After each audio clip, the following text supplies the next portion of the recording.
From the moment Luto begins, it doesn't scream, it sighs and it whispers. Luto is a first person game with no combat, no inventory management, and no health bars. But what it lacks in traditional mechanics, it more than makes up for its surreal storytelling and increasingly twisted environments. If you've played PT or Visage, the general design will feel familiar, but it sets itself apart with one key difference. It doesn't want to scare you, well, not really at first. It wants you to linger, to listen, to notice what's missing, and eventually to ask, what really happened to Samuel? Welcome to Into Indie Games review of Luto, a psychological horror game by Broken Bird Games that trades gore and loud bangs for the quiet dread and emotional weight. You play as Samuel, a man trapped not just in his home, but in something far more abstract. A memory, some shred of guilt, and a kind of grief wrapped around the narrative like fog driving into the story. The structure of the game feels disjointed, at least at first. Chapters, while they unfold linearly, don't always make sense. Some doors lead to deserts, some stairs collapse into voids, some corridors seem endless. And just when you think you've got your bearings, something changes again. This is what Luto does best. It turns the very idea of your home into a funhouse mirror. At one point, I felt like the house has a mind of its own. And as I explored each room and every shifting design, it felt like it was trying to shape a story that's just beyond my reach. I can almost reach out and grab it. The game doesn't rely heavily on exposition, instead choosing to drip feed the story through environmental details, narration, and symbolism. You'll see sticky notes, drawings, shadowy figures, a child's bedroom, etc., preserved a little too perfectly. And none of it is explained outright, but all of it feels significant. Let's talk about the narrator, because Luto makes a bold choice here. From the start, a voice begins commenting on your actions with a detached, vaguely clinical voice. At first, it feels jarring, especially if you've played the demo earlier. This version had no narrator, which gave the atmosphere a heavier, more isolating weight.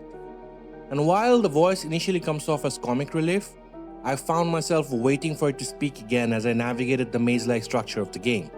As things unfold, it becomes clear that the voice plays a much larger role in the story. It morphs over time, shifting tone and becoming more manipulative, more personal. The line between game and commentary starts to blur. The voice acting is actually exceptional, and the deeper I went into the story, the more I found myself drawn to this part of the experience. Few games use sound as effectively as Luto. It doesn't rely on screeching violence or cheap jump scares. Instead, it builds tension through silence, static, and subtle cues. Things like a faucet dripping in another room, the buzz of an old CRT television, or the ticking of a clock do most of the heavy lifting. Music is used sparingly, but when it does show up, it hits hard. Ambient tones hum softly in the background, keeping you uneasy even when nothing is happening. And layered into all of this is the narrator's voice, cutting through the silence and guiding you whether you want it or not. Love it or hate it, the sound design makes Luto feel alive, even when you are the only one walking its halls. Mechanically, Luto is straightforward. There's no combat, no inventory juggling, no traditional fail states. The gameplay revolves around exploring environments, solving puzzles, and interpreting visual and auditory clues. That said, the puzzles aren't always easy. Some are clever, asking you to think symbolically. Others can be a bit too obscure for their own good, occasionally leading to pacing hiccups that can break immersion. A few puzzles require finding items hidden in the environment, like keys or videotapes, while others involve manipulating the environment itself. At their best, these puzzles serve the narrative and make you feel like you're actively participating in Sam's internal logic. At their worst, they can feel like a detour, if not a massive roadblock. But even then, the surrealism of the setting helps smooth out some of the frustration. You might not know what the solution is, but you'll want to find it, if only to see what strange thing lies around the next corner. What makes Luto truly special, though, is its deep and personal themes. Grief, depression, and anxiety aren't just background noise here. It's what gives the game its structure. Sam isn't running from a monster. He's stuck in the aftermath of something he can't face, and as the game progresses, that starts to spiral into self-destruction. The game's final stretch goes to some wildly unexpected places. Without spoiling anything, there's a section where the game quite literally starts to break down. It's a bold narrative direction to take, and while it might lose a few players along the way, for me it was mesmerizing. Like grief itself, Luto doesn't wrap things up neatly. It ends on a note that's both conclusive and open-ended, leaving just enough unsaid to keep you thinking long after the credits roll.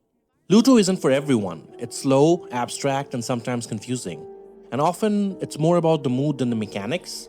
But for players willing to engage with its rhythm, there's a surprisingly emotional core underneath all the shifting walls and disappearing doors. For a small indie title with roughly 4 to 6 hours of playtime, it offers a memorable experience. The developers nailed the emotional landing perfectly while taking risks and experimenting with structure of what a video game should be. For that, it has my seal of approval. Thank you for watching this episode of Into Indie Games and this review of Luto. If you liked this video, please leave a like and subscribe to the channel for more deep dives into indie games.